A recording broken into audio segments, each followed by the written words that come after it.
Hello मेरे प्यारे बच्चों, कैसे हैं आप सब? उम्मीद है आप सभी स्वस्थ होंगे, मस्त होंगे और अपनी पढ़ाई कर रहे होंगे। मेरे प्यारे बच्चों, आपका एक बार फिर स्वागत है आपके अपने प्रिय चैनल ताज सर हिंदी वाले गुरुजी पर। प्यारे बच्चे, आज हम फिर उपस्थित हैं आपके लिए बेहतरीन और रोचक विषय को लेकर। आज हम इस वीडियो में कक्षा 11 पदखंड के पहले पाठ साखी के बचे हुए पद्यांशों को देखेंगे। प्यारे बच्चे, हम साखी कबीरदास जी के पाठ को पढ़ रहे थे। इससे पहले हमने इनके पिछले 15 दोहों को बहुत सरल और आसान भाषा में सीख लिया है। तो अगर आपने पिछले सभी वीडियोस को नहीं देखा है तो जाकर के चैनल प्लेलिस्ट में कक्षा 11 पदखंड प्लेलिस्ट बनी हुई है, उसमें जाकर आप सभी दोहों को देख सकते हैं। आज हम पद्यांश 16 से शुरुआत करेंगे और साखी के जो बचे हुए पद्यांश है उनको इस वीडियो में कवर करेंगे।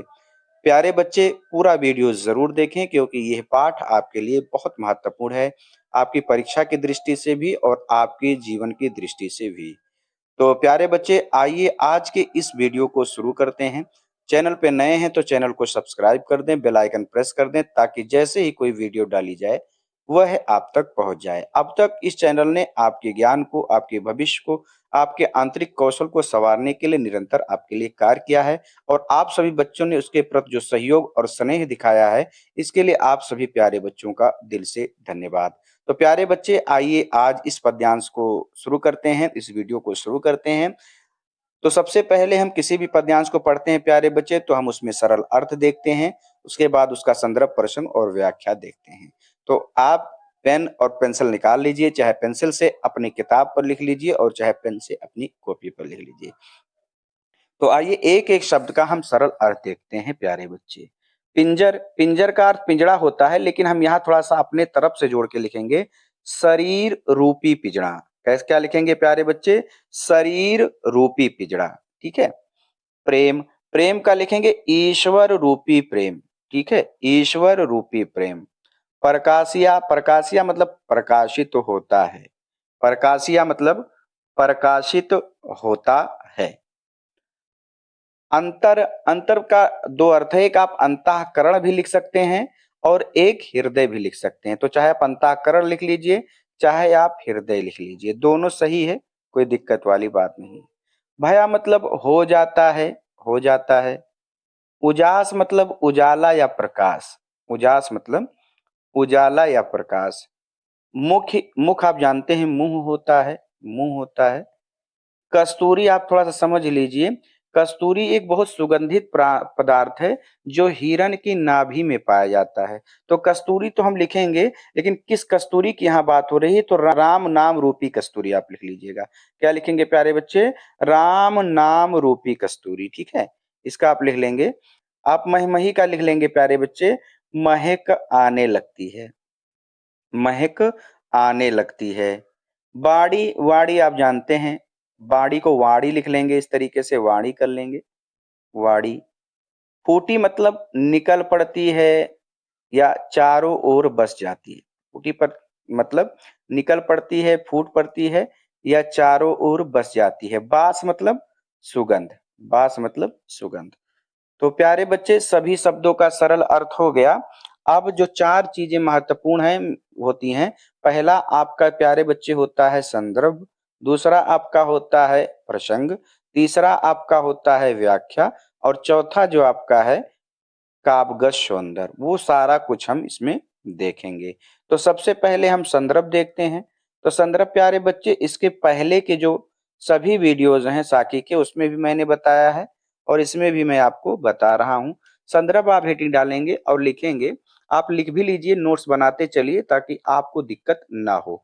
संदर्भ हेडिंग डालेंगे, लिखेंगे प्रस्तुत पद्यांश या प्रस्तुत दोहा हमारी पाठ पुस्तक हिंदी के पदखंड के साखी नामक पाठ से उद्धृत है, जिसके कवि कबीरदास जी हैं। इतना आप लिख देंगे तो आपका संदर्भ पूरा हो जाएगा। अब बात रही प्रसंग की प्यारे बच्चे, तो देखिए प्रसंग जो होता है, मैं आपको बार बार बताता रहता हूं कि प्रसंग हर एक पद्यांश का हर एक दोहे का बदल जाता है और प्रसंग जो उस पद्यांश या उस दोहे में कही गई मुख्य बात होती है, वही होता है। तो प्रसंग भी आप लिख लीजिएगा क्योंकि आपकी परीक्षा में प्रसंग भी पूछा जा सकता है। तो जैसा मैं बता रहा हूँ, वैसे लिख लीजिए और नोट्स बनाते चलिए क्योंकि अगर आप नोट्स ठीक तरीके से बनाए रहेंगे, तभी आपको परीक्षा में बहुत हेल्प मिलने वाली है। ठीक है, तो मैं इतना आपको बता देता हूँ कि आपको नोट्स बनाने में कहीं कोई दिक्कत नहीं होगी और अगर आप ठीक तरीके से इस पाठ साखी के मेरे द्वारा बताए गए सभी पद्यांशों का नोट्स बना रहे हैं, तो आप यकीन करें, आप जिस किसी भी विद्यालय में और जिस किसी भी शिक्षक से पढ़ रहे हैं, वो इस पद्यांश के संदर्भ, प्रसंग, व्याख्या और काव्यगत सौंदर्य से इनकार नहीं कर सकते हैं, अस्वीकार नहीं कर सकते हैं।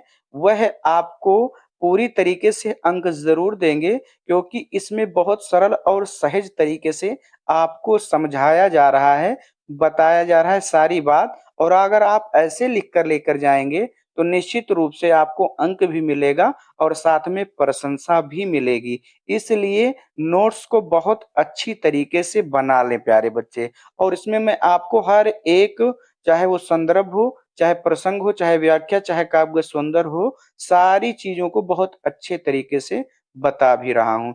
तो प्रसंग हेडिंग डालेंगे प्यारे बच्चे और लिखेंगे।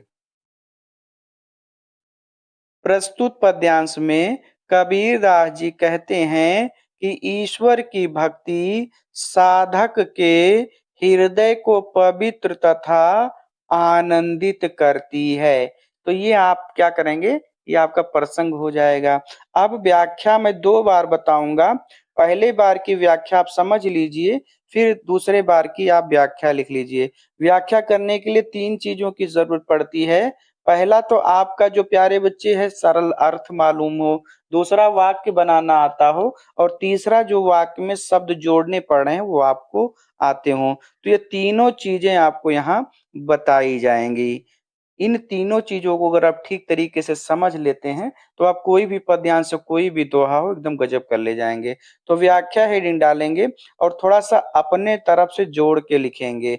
पहले बार की व्याख्या आप समझ लीजिए और दूसरे बार की व्याख्या आप लिख लीजिएगा। व्याख्या हेडिंग डालेंगे और लिखेंगे प्रस्तुत पद्यांश में कबीरदास जी कहते हैं कि जब साधक का इतना आपको जोड़ के लिखना पड़ेगा। प्रस्तुत पद्यांश में कबीरदास जी कहते हैं कि जब साधक का आ जाए लाइन पे, जब साधक का शरीर रूपी पिंजरा ईश्वर रूपी प्रेम से प्रकाशित हो जाता है, अब थोड़ा सा जोड़ेंगे, तब उसके अंतःकरण अर्थात हृदय में भी उजाला हो जाता है। अब थोड़ा-सा आपको अपने तरफ से जोड़ के लिखना पड़ेगा, अर्थात ईश्वर से साक्षात्कार करके उसकी आत्मा पवित्र और निर्मल हो जाती है।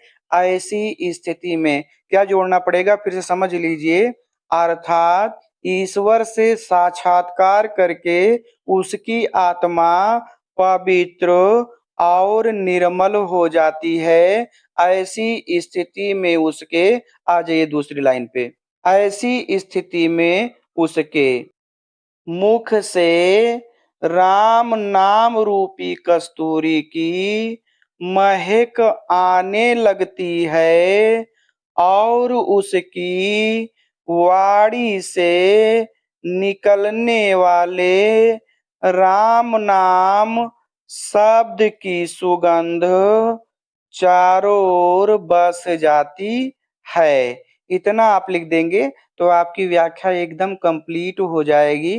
तो एक बार की व्याख्या मैंने आपको बता दी, अब दूसरे बार की व्याख्या मैं बिना रुके बताऊंगा। इस बार की व्याख्या आप लिख लीजिएगा ताकि आपको कहीं कोई दिक्कत ना हो। ठीक है, व्याख्या हेडिंग डालेंगे और लिखेंगे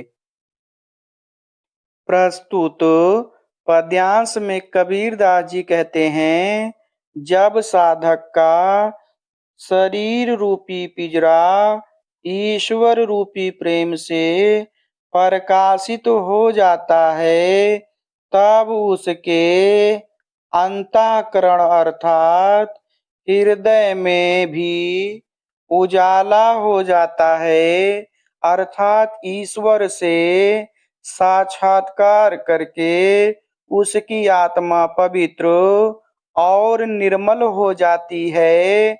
ऐसी स्थिति में उसके मुख से राम नाम रूपी कस्तूरी की महक आने लगती है और उसकी वाणी से निकलने वाले राम नाम शब्द की सुगंध चारों ओर बस जाती है। तो ये आपकी पूरी व्याख्या हो गई प्यारे बच्चे। अब आइए हम काव्यगत सौंदर्य को देखते हैं। तो काव्यगत सौंदर्य में रस की बात करें तो इसमें शांत रस है, अनुप्रास और रूपक अलंकार है। आइए देख लेते हैं ये दोनों अलंकार कहाँ कहाँ हैं। तो प्यारे बच्चे आप देखिए, पिंजर में भी पाया है, प्रेम में भी पाया है और प्रकाशिया में भी पाया है। तो यहाँ वर्णों की आवृत्ति हो रही है, इसलिए यहाँ पर क्या है, अनुप्रास अलंकार है। अब दूसरा रूपक अलंकार की बात करें तो मैंने कहा शरीर रूपी पिंजरा है ना, कस्तूरी को मैंने राम नाम रूपी कस्तूरी कहा, तो इसलिए यहाँ पर रूपक अलंकार है, क्योंकि उपमेय में उपमान का भेद रहित आरोप किया जा रहा है। ठीक है, तो इसलिए यहाँ पर रूपक अलंकार है। बात करें छंद की प्यारे बच्चे, तो छंद इसमें दोहा है, भाषा सदुक्कड़ी है और शैली मुक्तक है। तो इस प्रकार ये पद्यांश 16 भी मुझे उम्मीद है कि आपको एकदम गजब तरीके से समझ में आया होगा। कहीं कोई दिक्कत है तो आप कमेंट बॉक्स में बता सकते हैं। चलिए आइए बढ़ते हैं अगले पद्यांश 17 की तरफ। वीडियो अच्छी लग रही है तो दोस्तों में और अपने जानने वाले सभी साथियों में शेयर जरूर करें। तो प्यारे बच्चे, ये आपके सामने यह पद्यांश 17 है। हम इसके भी सभी शब्दों के सरल अर्थ को देखते हैं और इसके बाद इसकी ठीक ठीक व्याख्या और काव्यगत सौंदर्य को देखेंगे। तो आप इसका भी लिख लीजिए, नैना का हो जाएगा आंखों में, या आप लिख लीजिएगा मेरी आंखों में। अंतर का लिख लीजिएगा आप के अंदर, के अंदर। आओ मतलब आकर, आओ मतलब आकर, लेकिन थोड़ा सा आप जोड़ के लिख लेंगे, आकर बस जाओ, आकर बस जाओ। तू मतलब ये परमात्मा के लिए आया है, तो आप लिख लेंगे हे प्रेमी परमात्मा तुम। मैं आपको थोड़ा सा ज्यादा इसलिए लिखा देता हूं क्योंकि आपको वाक्य के लिए शब्द ढूंढने ना पड़े। तो आप ये मत सोचिएगा कि सर जी इतना बड़ा क्यों लिखा रहे हैं। आपको इसलिए लिखाया जा रहा है प्यारे बच्चे, क्योंकि आपको आगे फिर ढूंढना ना पड़े। ठीक है, तो आगे लिखिए, ज्यों, ज्यों का मतलब जैसे ही, ज्यों मतलब ले लीजिएगा जैसे ही। हाव, हाव का लिखिए मैं, तो हाव का ये जीवात्मा के लिए आया है, मैं हो जाएगा। नयन मतलब आंखों को, आंखों को। झपेऊ मतलब बंद करूं, झपेऊ मतलब बंद करूं। जहां जहां ना आया है तो लिखेंगे ना तो ये इस ना को लिखेंगे ना तो, ना को लिखेंगे ना तो। हाउ आप फिर से देख लीजिए, हाउ आया तो हाउ का मतलब होगा मैं। देखो मतलब देखूं, देखूं। और तो और ऐसे ही रहेगा, इसमें कोई परिवर्तन नहीं है। को का लिख लीजिएगा किसी को, किसी को। ना मतलब ना तो, ना तो। तुझ मतलब तुमको, तुझ मतलब तुमको, या हे प्रेमी परमात्मा तुमको। देखन देखने, देव मतलब दूंगी, देव मतलब दूंगी। तो सभी शब्दों का सरल अर्थ हो गया प्यारे बच्चे। अब आइए हम इसका क्या करते हैं, संदर्भ लिखते हैं। तो इसके पहले वाले पद्यांश में मैंने आपको संदर्भ बताया था, यहाँ भी बता देता हूँ। संदर्भ आपका वही रहेगा सभी पद्यांशों के लिए। संदर्भ हेडिंग डालेंगे, लिखेंगे प्रस्तुत पद्यांश हमारी पाठ्य पुस्तक हिंदी के पदखंड के साखी नामक पाठ से उद्धृत है, जिसके कवि कबीरदास जी हैं। इतना आप लिख देंगे तो आपका जो संदर्भ है वो पूरा हो जाएगा प्यारे बच्चे। आइए प्रसंग लिख लेते हैं। तो प्रसंग मैंने बताया है कि हर एक दोहे का जो प्रसंग होता है वो बदल जाता है, तो इसलिए आप प्रसंग तो हर बार लिखना पड़ेगा। तो प्रसंग हेडिंग डालेंगे, लिखेंगे प्रस्तुत दोहे में कबीरदास ने परमात्मा के प्रति जीवात्मा के अनन्य प्रेम को प्रदर्शित किया है। इतना आप लिख देंगे तो आपका प्रसंग कंप्लीट हो जाएगा। अब बात रही व्याख्या की, तो देखिए प्यारे बच्चों, 2 बार मैं व्याख्या करूँगा। पहले बार की व्याख्या आप समझ लीजिएगा और दूसरे बार की व्याख्या आप लिख लीजिएगा। व्याख्या के लिए 3 चीज़ों की ज़रूरत पड़ती है। पहला तो सरल अर्थ, और दूसरा प्यारे बच्चे वाक्य बनाना, और तीसरा वाक्य में कुछ शब्दों को जोड़ना। तो व्याख्या हेडिंग डालेंगे और थोड़ा सा अपने तरफ से जोड़ के लिखेंगे, ठीक है। व्याख्या हेडिंग डालेंगे प्यारे बच्चे और थोड़ा सा अपने तरफ से जोड़ के लिखेंगे। क्या जोड़ के लिखेंगे, ध्यान दीजिएगा। प्रस्तुत दोहे में कबीरदास जी परमात्मा को प्रेमी और जीवात्मा को प्रेमिका के रूप में व्यक्त करते हुए कहते हैं कि, ध्यान दीजिए क्या जोड़ना पड़ेगा आपको।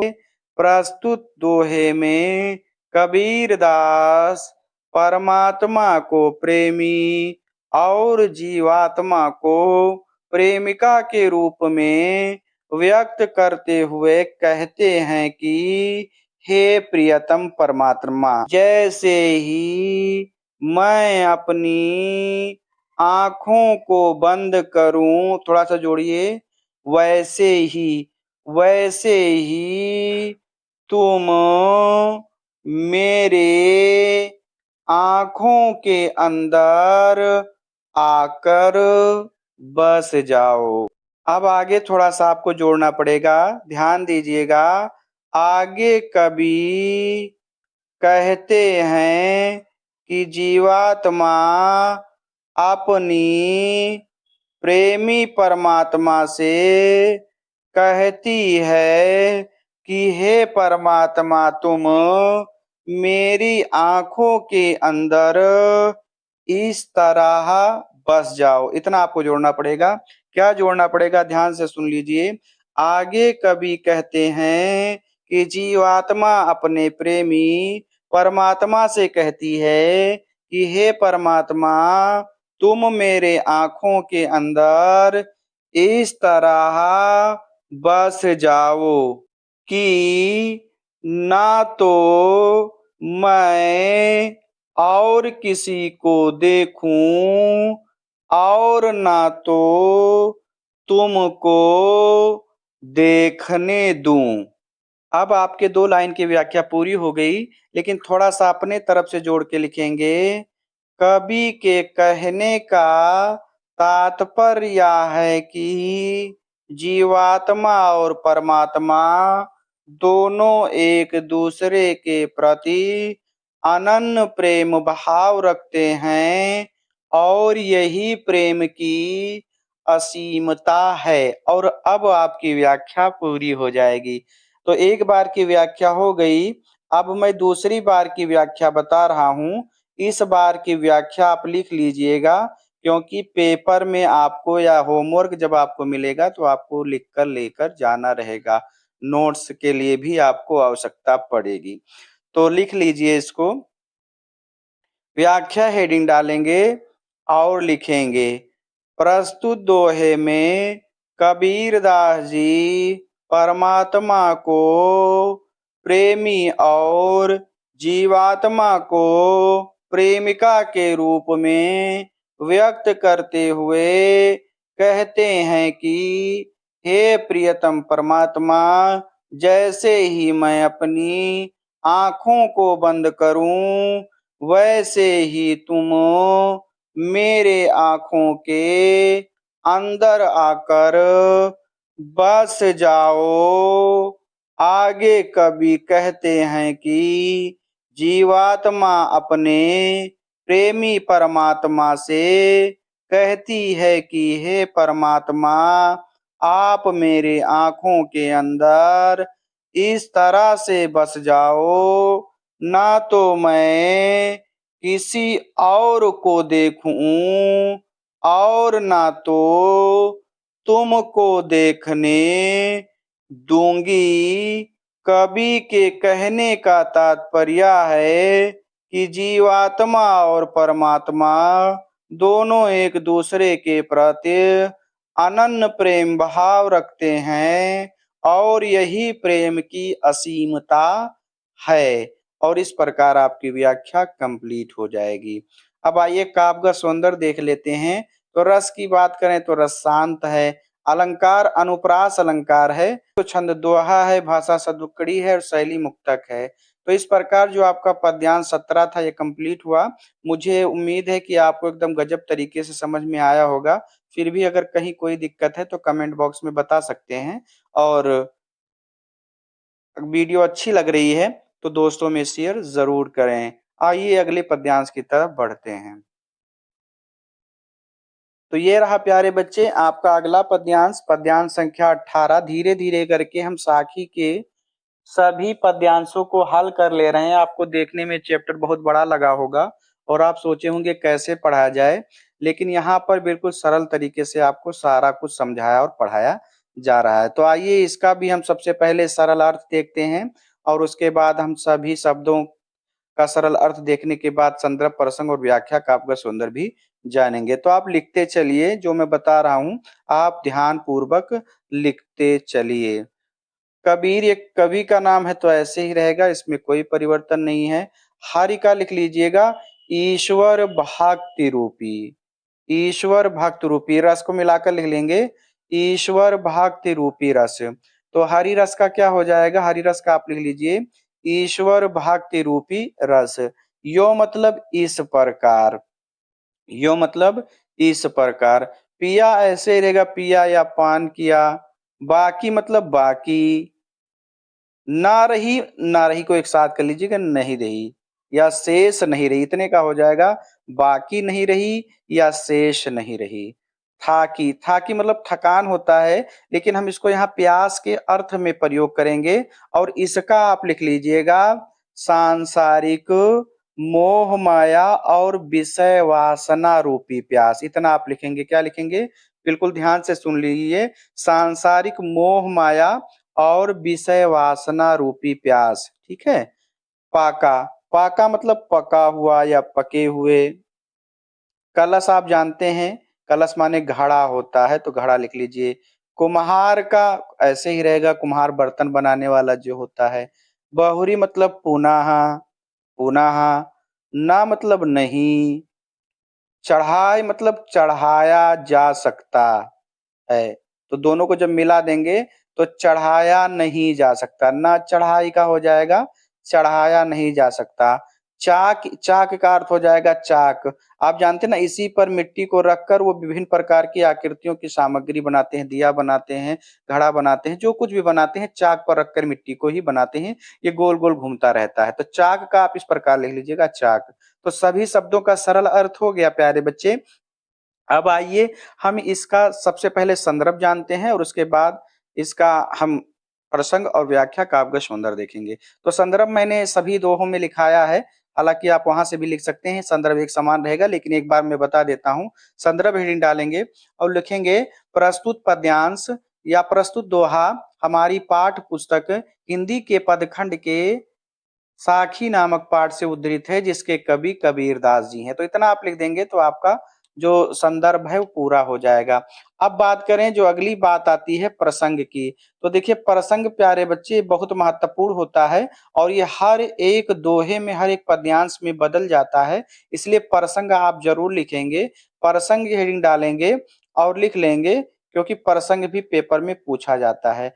तो प्रसंग इसका आप लिखेंगे, प्रसंग हेडिंग डालेंगे, लिखेंगे प्रस्तुत पद्यांश में कबीरदास जी कहते हैं कि प्रभु के भक्ति आनंद को प्राप्त करके जीवात्मा की सांसारिक मोह माया और विषय वासना रूपी प्यास समाप्त हो जाती है और जीवात्मा जन्म मरण के बंधन से मुक्त हो जाती है।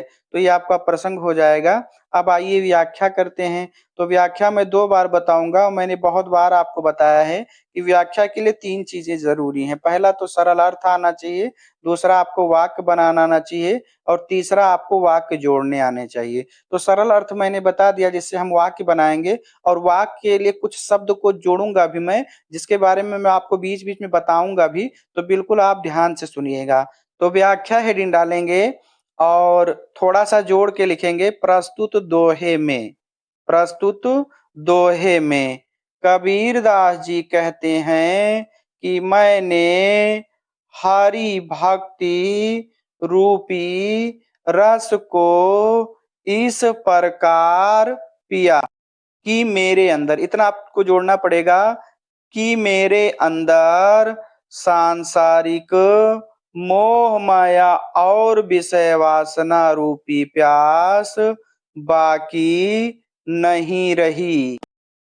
अब थोड़ा-सा आपको जोड़ना पड़ेगा जिस प्रकार, जिस प्रकार कुम्हार का पका हुआ घड़ा पुनः चाक पर चढ़ाया नहीं जा सकता, अर्थात उसके आकार में कोई भी परिवर्तन नहीं किया जा सकता।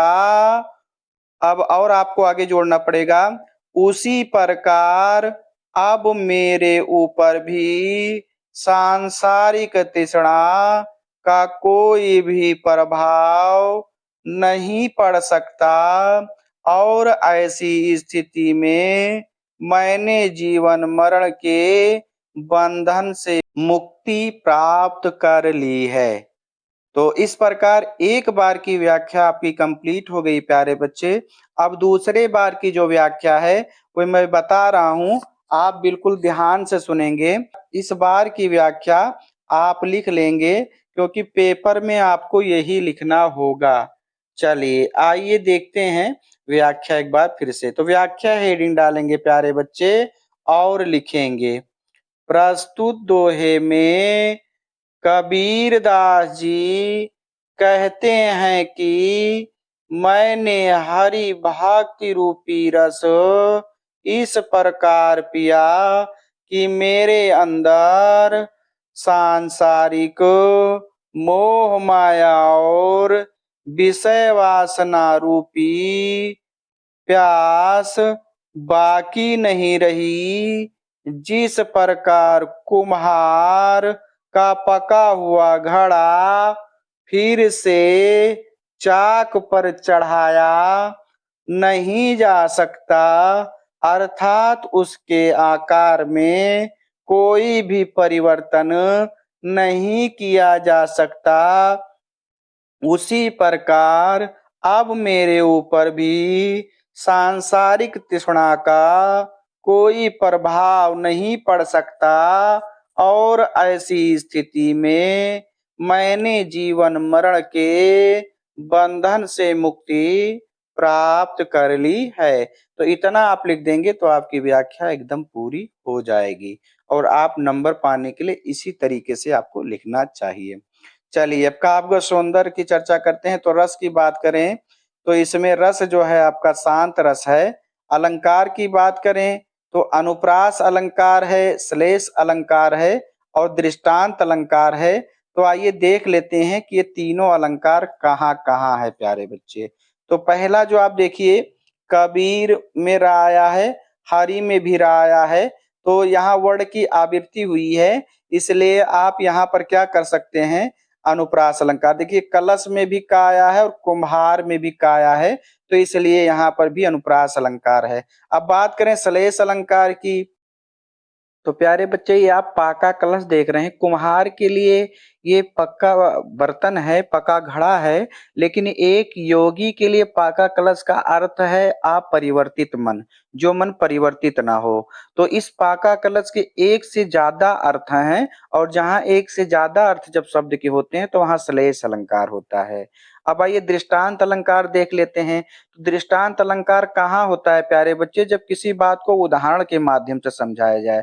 तो यहाँ सांसारिक विषय वासना रूपी जो प्यास है उसको समाप्त होने की बात कैसे कही जा रही है कि जिस प्रकार जो कुम्हार है वो अपने पक्के घड़े को दोबारा चाक पर नहीं चढ़ाता, उसी प्रकार जिस व्यक्ति ने ईश्वर भक्ति रूपी रस को पी लिया हो, उसकी सांसारिक विषय वासना रूपी तृष्णा समाप्त हो जाती है।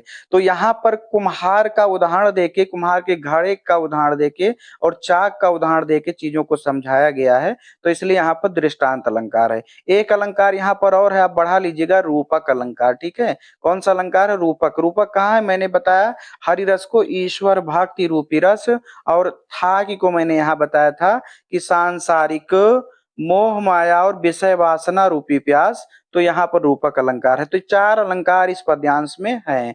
छंद की बात करें तो दोहा है, और भाषा की बात करें तो सदुकड़ी है, और शैली की बात करें तो मुक्तक है। तो इस प्रकार ये पद्यांश 18 भी आपका समाप्त हुआ। मुझे उम्मीद है कि ये भी आपको एकदम बहुत अच्छी तरीके से समझ में आया होगा। कहीं कोई दिक्कत है तो प्यारे बच्चे कमेंट बॉक्स में बता सकते हैं। वीडियो थोड़ी बड़ी हो रही, इसलिए हम यहीं पर अब इसको करते हैं समाप्त।